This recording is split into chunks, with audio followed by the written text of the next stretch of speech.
Welcome back to the Investing on the Go podcast, brought to you by Fund Caliber.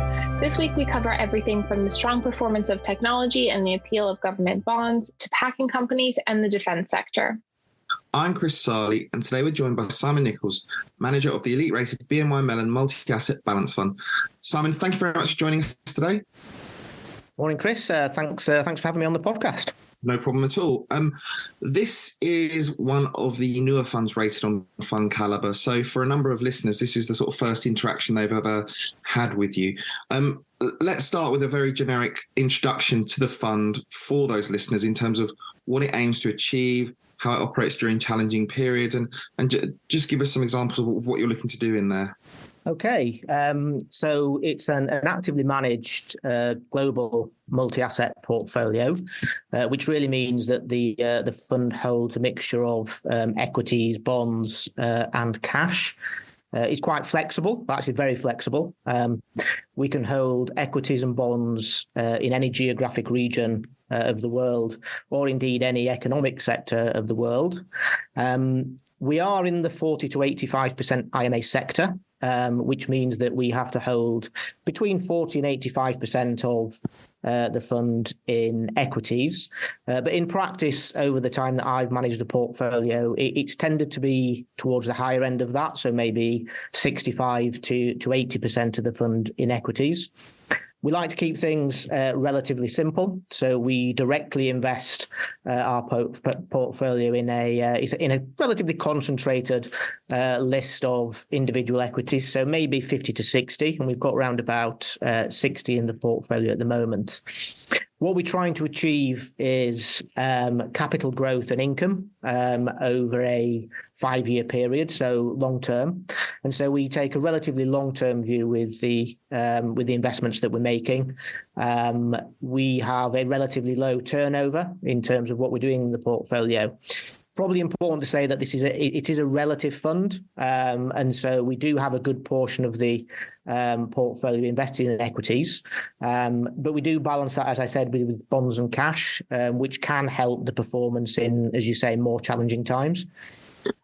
Let's maybe pick on a few parts of that then. So firstly, just for clarity, you have a huge resource behind you to help you in the building of this fund. Maybe just talk to us a little bit about that, possibly. Okay. So, I'm the lead manager on this portfolio, but we have our mixed asset and charity desk.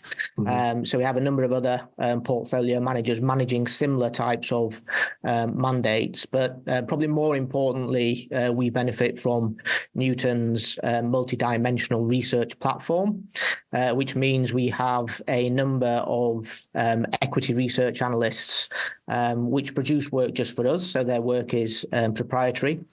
And they're looking to recommend stocks for inclusion in the portfolio along a thematic basis. And maybe we'll talk a little bit more about themes later. We also benefit from having our own in-house fixed interest team, where we can talk about, what's happening in bond markets. And so they're really helpful when we're looking at the fixed interest part of the portfolio.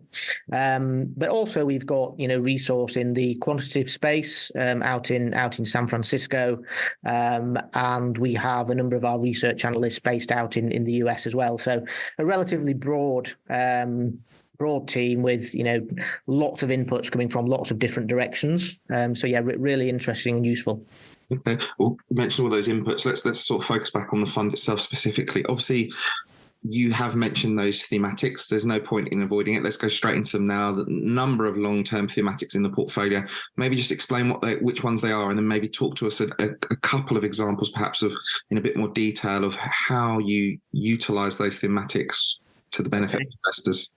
Yeah, sure. So themes really, they're just about identifying long-term trends in markets.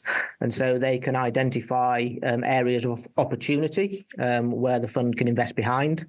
Or just as importantly, they can identify areas of risk where, we would look to make sure that the fund is avoiding exposure to those areas. And so it's about looking at different countries, markets, sectors, and we're really trying to identify what's changing. And this can be at any level. So, for example, our tectonic shifts theme looks at deglobalization, aging populations, emerging market spending patterns, for example. So very, very big picture. While some of our micro themes, such as the smart everything theme, may look at things like silicon everywhere. So, how semiconductor chips are becoming smaller, they're becoming faster, they're becoming more cost effective. And this is really changing the way that computing is working, how the world is interacting with each other, how things are digitalizing around the world. So, that is a more of a micro theme, and looking at how individual corporates may be disrupted. Maybe another one is our natural capital theme. And, one of the sub themes here looks at electrification. And so, this really looks at how industries, particularly in the industrial sector, may be being disrupted by changes in the way things are powered from an environmental point of view. And really, what we're looking for here is to identify those companies that are best positioned to take advantage of future demand trends, whilst trying to avoid those companies that are in areas that may be disrupted by things such as new technology. Okay. You mentioned again, obviously, you have that flexibility to invest across the entire market. So much choice forever within that sphere. So let's talk on a few points within that. Firstly, if I'm right, you have a bit of a focus on towards the larger cap stars in the market. Maybe just talk us through that, and then also, even though it's not a specific mandate of the portfolio, you tend to like companies to pay a dividend. Just explain. Maybe you could wrap that together and give us a bit of insight into that, please. Yeah, so the fund does have exposure to larger companies in the market, and really here is we're looking for companies maybe in the technology space, in the industrial space, that have got the ability to invest behind these longer term themes that we're thinking about.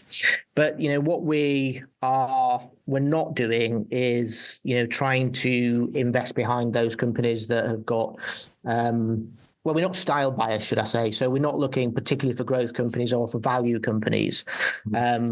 We do like companies that have got strong capital allocation. And if management teams have got fantastic growth opportunities to invest behind at high returns on capital, that's great. We would encourage them to go and invest the capital that a company is generating behind those opportunities.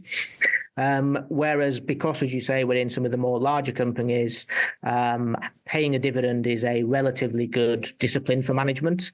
It says, look, the cost of equity isn't free. There is a cost of capital.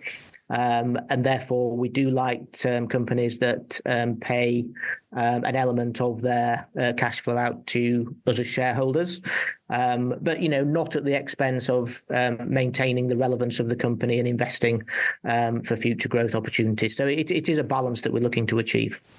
Okay. You mentioned styles there, so obviously growth and value, the different styles of investing. You will look at value companies, provided these companies are not in structural decline. For the listeners who perhaps don't know, could you maybe just give us a bit more into that in terms of maybe an example of one that is and one that isn't, or just a bit of a guidance on what that looks like, please? Okay. So yeah, as I said, the fund does invest behind some of these more longer term thematic growth drivers. Technology, industrials are the examples we've used, but we also hold companies that perhaps have lower growth outlooks, and as you mentioned, with higher dividend yields. And so when we're thinking about where we're going to achieve a return from these investments, perhaps more of our return will be coming from the dividend yield and the return of capital than it would from the growth opportunities. But what's very important when we're looking at companies with lower growth outlooks is that their products remain relevant to the future. And so, maybe an example of this might be in the packaging sector. And so, we will invest behind packaging manufacturers. Most of my delivery is still coming cardboard boxes. And so we think that those products are future facing. Maybe another example would be in the defense industry. So we have some companies that are exposed to defence budgets, so a little bit less correlated to economic growth plans, more correlated to government budgets. They have in the past been seen as low growth companies with high dividend yields. Now, clearly over the past 12 to 18 months, they've done relatively well given all the geopolitical tensions that we've seen. But those will be a couple of examples of the companies that you may bucket in the kind of more value area, low PEs, relatively low growth, higher dividend yields, but with products that we believe have got relevance into the future. Okay. We've gone a fair bit in without really going into too much detail on bonds yet, but we can't avoid them forever. So I'm going to start by asking you, because obviously 12 months ago, people were writing obituaries about the 60-40 portfolio and the like. This year's been maybe a slightly different story, but essentially, do you think bonds and equities will move in lockstep going forward? Do you have a view on that? Do you feel that it's not as simple as one scenario or another? Yeah, I mean, it's never one scenario or another. I think that you're right. 60-40 portfolios have, moved in lockstep over recent years. There are clearly factors which may drive bond returns to move in the same direction as equity returns over some periods. But there are also other factors which may drive them in the opposite direction. And so I guess it depends on what the market is most focused on and wants to emphasize at any particular point in time. So maybe, thinking about how these drivers work. So I don't want to get too technical, but the risk-free rate is effectively the building block for the valuation of any financial asset. And this really is determined by the rate that is available on US Treasuries, as these are often used as a proxy by investors for the risk-free rate. Now, if we look back over the last number of years, these rates have been held artificially low. Really due to the quantitative easing and monetary policy that has been in place by central banks around the world. And these central banks were buying bonds for reasons other than the investment return that they offered. And so I think in an environment where policy action is driving the key buyer or seller in the bond market, then maybe you're in a situation where bond and equity returns maybe move together with each other because you're changing effectively the cost of capital. I think now, though, in my view, we're in an era where the risk-free rate is more determined by market participants other than central banks and policymakers, so real-world market participants.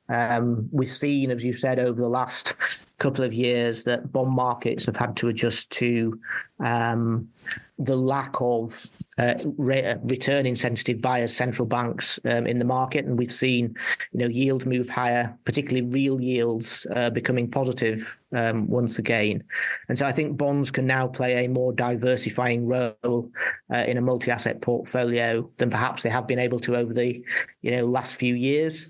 And clearly, where that moves, it will depend on your view on inflation. It will depend on your view on a hard or soft landing for the economic outlook. But I think in this kind of environment, then bonds and equities might potentially move in different directions to each other going forward. And just for clarity for our listeners, so you mentioned it there in terms of the risk-free rate and the that it has moved higher. Are the attractions, i.e. the yields on offer in other parts of the bond market, because you can go there if you want to beyond government bonds, have they tempted you out into the corporate bond world and beyond, or have you are you a bit more cautious than perhaps some of the others in the market seem to be?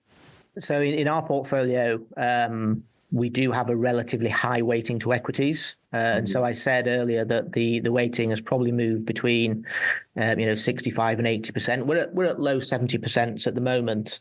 And so what we're wanting to do is make sure that the bonds that we hold in the portfolio very much play a defensive role, and so that they work when risk isn't in favour by the market. And so our fixed interest holdings at the moment are predominantly in government markets. I think if you were moving into corporate and high yield markets, the spreads are relatively narrow still. So whilst the absolute yields look reasonably attractive because of the move higher in government bond yields, the amount of additional return you're getting for taking on corporate risk doesn't really look too out of line with historical norms. And so, we would rather take the risk at the moment in our equities, where we're achieving hopefully a higher level of growth and having our fixed interest as a defensive play in the portfolio. Well, let's move back to equities then, because obviously a lot of the headlines this year have been about those magnificent 7 companies and the influence of AI and how that could bolster them even further. Do you feel big tech can keep performing and sort of driving the market, or, the idea that small and, basically everything else, but particularly small, every other stock as well as that is sort of, an afterthought almost in 2023 beyond those companies? Do you feel that's a case? Do you think small cap can make a comeback and there'll be a bit more of broadness across the market in terms of performance? Yeah, I mean, I guess you're right. You're kind of referring to the Magnificent Seven, where the large technological stocks in the US market have really driven most of the returns this year from US equity markets. I do actually think that big tech can continue to perform reasonably well. I don't tend to look at things in terms of large caps versus small caps. I'm a great believer in it's the earnings growth and the cash flow growth that a company can produce that really matters in the long term. And so just those 7 companies alone, you feel they can keep performing just purely because of those metrics you just mentioned there? Yeah, so I mean, let's look at one. So if we think about Nvidia, which is obviously really at the vanguard of artificial intelligence. So they are designing the computer chips that are making artificial intelligence programs possible. The stock is up, I don't know, maybe more than 250% this year. But when we look at the earnings, if we were to look at the start of this year and look at the earnings that the market was expecting in 2025, those earnings expectations have actually moved more than the share price. And so Nvidia is on a lower PE rating now, depending on where the share price is when the podcast goes out, but it's on a lower rating now than it was at the start of the year. And so that appreciation we've seen in the share price has really been driven by a significant change in the future earnings outlook of that company. Now, that's not the case for the whole of the Magnificent Seven. Some have achieved the growth we've seen in the share price due to an element of re-rating as well. But I think that's because those companies are very well positioned to take advantage of the new technological wave that we're seeing. And so artificial intelligence, may improve their products that they may well be able to charge a little bit more for in the future. And so their future earnings outlook has improved a little bit. So, I accept that, those companies have really driven the market. And, it has been an element of re-rating this year. But over the long term, those companies that, have got the best earnings growth, the best cash flow growth, whether they are small or large, are likely to perform, particularly well. Okay. And just finally and briefly, from my end, just perhaps because of the broadness of where you invest, maybe just give us an outlook on how you see the market at the moment. Because a lot of people are saying, ranging from the stock apocalypse to there's lots of pockets of opportunity. Where do you sit on that scale? Are you, do you feel the market's fully valued from the equities perspective? Do you feel there are opportunities conversely? Maybe just give us a minute or two's insight on that, please. Sure. So obviously we're always looking for opportunities. As I said, we're investing on a longer term time frame rather than what's going to happen in the next quarter. Having said that, our equity weighting is towards the lower end of where we've been historically. So maybe low 70s at the moment. Our cash weightings are a little bit higher than we've seen over the recent past. But then, we're achieving a reasonable return on cash now, given where base rates are. I think, we are in this period where we're seeing another shift in the interest rate regime. And so all investors are wondering whether interest rates have peaked and how fast they will come down, and whether the interest rates that have been put in the past will operate with a lag, and therefore, will reduce economic growth, maybe causing a slight recession, or maybe just slowing down activity in the market to allow inflation to come down more in line with what central banks are thinking. So there is quite a lot of uncertainty at the moment. We have been through a very, very steep interest rate rising period over the last 12 to 18 months. So we are, marginally cautious in terms of is some of that yet to feed through into corporate earnings, which is why we're a little bit lower in our equity weight. But, we definitely see areas of opportunity over the longer term, with some of the fantastic growth opportunities that our thematics are pointing us towards. Simon, thank you very much for joining us today, and thank you for introducing yourself to the listeners. No problem. Thanks for having me. The BNY Mellon Multi-Asset Balanced Fund aims to achieve a balance between income and capital growth by investing in equities and bonds using themes to target the forces driving global change in markets. To learn more about the BNY Mellon Multi-Asset Balanced Fund, please visit fundcaliber.com, and don't forget to subscribe to the Investing on the Go podcast, available wherever you get your podcasts. Please remember, we've been discussing individual companies to bring investing to life for you. It's not a recommendation to buy or sell. The fund may or may not still hold these companies at the time of listening. Elite ratings are based on Fund Caliber's research methodology and are the opinion of Fund Caliber's research team only.